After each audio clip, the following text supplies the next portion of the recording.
The day I was born, I was handed a gem that is absolutely impossible to buy. That was my freedom. No matter how much we love our country, we fought for each other. We never thought about it as sacrifice as much as the necessity to do your job so that the group could succeed. Character is developed, and it's usually developed with negative experiences. Some people develop it without these experiences, but I don't know any of them. As a teenager, you know, most of the time I wasn't in school. You know, I was ditching school, jacking down the beach, and I didn't really understand what was going on. You know, I knew the war, and I know they were protesting, but I just shut that out of my life, you know, just do my time, go overseas, and come back home.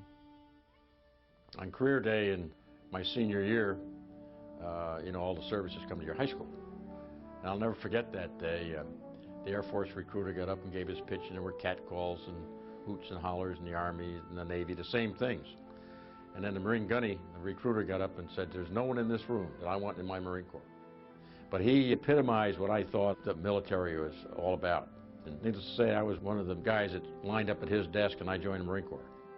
My father was a career pilot, B-47s, B-52s, and he was the driving force behind everything I did. I had great respect for him, and I always wanted to be a pilot, and I did. I became a pilot in the Air Force and was for 30 years. We landed at Tonsanute, and they had a mortar tank just as we landed. I was 19 years old.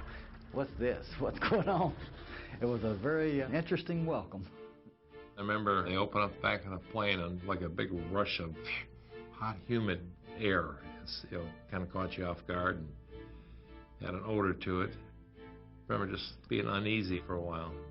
You know, I enlisted in the service, and I figured, you know, I'm glad I'm here, but there's a part of me that was saying that I wasn't, so I don't know. Our first operation was off of Entree Island. Acclimatize yourself to Vietnam, the culture, the heat, conditions, everything that was there. And that was a challenge, but it still wasn't like it was real. But then after first actual combat, watching somebody get hit, watching what it does, became very real very quickly. Although a lot of medics weren't sent into combat, I always knew I would. It's one of those things you just know. Our job was to provide close and continuous support to the infantry. That's the artilleryman's job. So we would sometimes have to fire almost continuously for 8 or 10 hours. And then you may lay around for 2 days and polish your bullets. Sergeant James Gant from Lansing, Michigan, he was the meanest sergeant I've ever seen in my life. And he would make us take each bullet out of our clip every night before it got dark and polish it. He was just a bitter old sergeant, and that's why he was picking on us.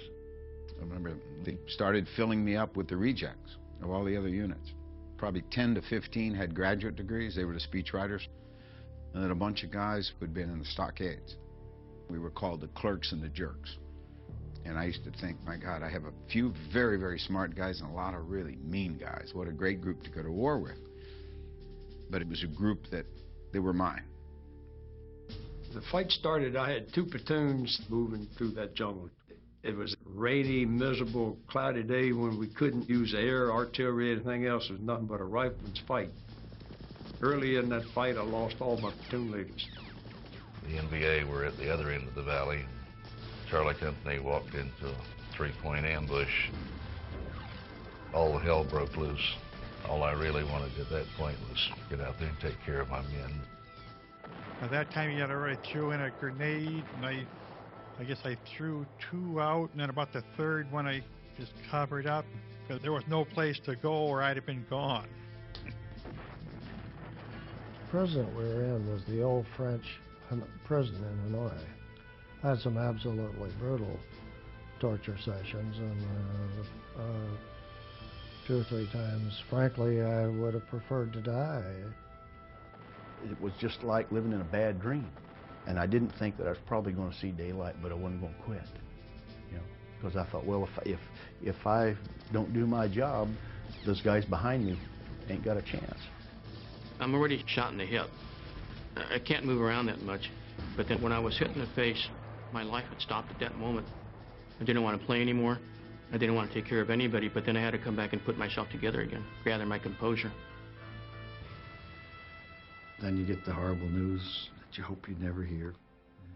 In our case, one of the first was one of our youngest. John had received a letter from Alice that they were soon to be proud parents of twins. I paused, mentally at least, said, God, why John? Why not me? It's almost powerful enough to stop you in your tracks, but fortunately, I was able to view it as a need for me to dig deeper. When I was a kid, I remember my uncles and my friends' their dads, and talking about World War II, but they never talked about the shooting part, the dying part. They never said, "Listen, son, war is hell, and it's something you don't want to do." It was something you couldn't describe. It took me 15 years to tell anybody what happened. I killed the enemy, but I killed somebody's father, brother. We weren't prepared for the chaos that we saw. First time I ever prayed in my life. War is just a terrible thing. Lost a lot of kids I didn't know their name. I thought I had it made till a voice said, "You're my prisoner." Some of those guys, you just cannot believe what they did. A lot of brave Marines died on that hill.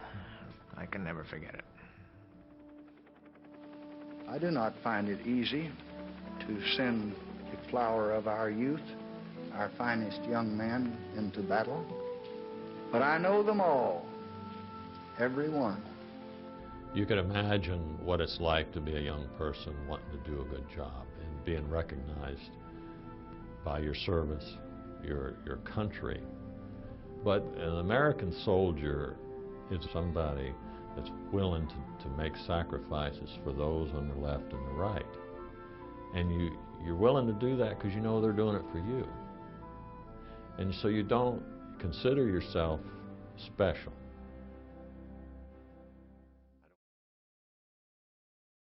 I don't feel like I did anything spectacular. I was an American, and I was wanting to do the right thing. But I can tell you, in all honesty, I was scared. I was afraid. I didn't care whether we was fighting the North or the South, or if it was Democrat or Republican. I had survival skills on my mind, and to get these Marines home. There were 11 of us left standing that morning out of the 42 that started. And if there was one of these given that night, there should be at least 42 of them. Because if any one of us had not done their job, there would be none of us alive. It sounds silly, perhaps, to say that I went to war and found out about love. What real love is?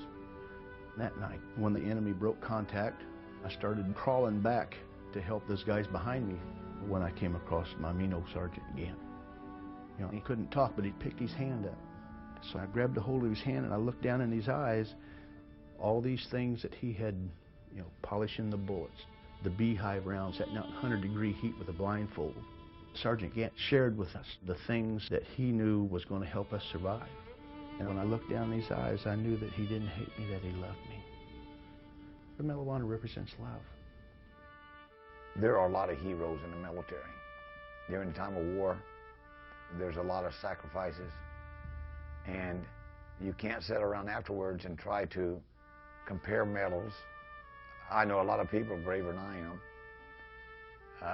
I know a lot of people that are dead that, made that ultimate sacrifice, that supreme sacrifice.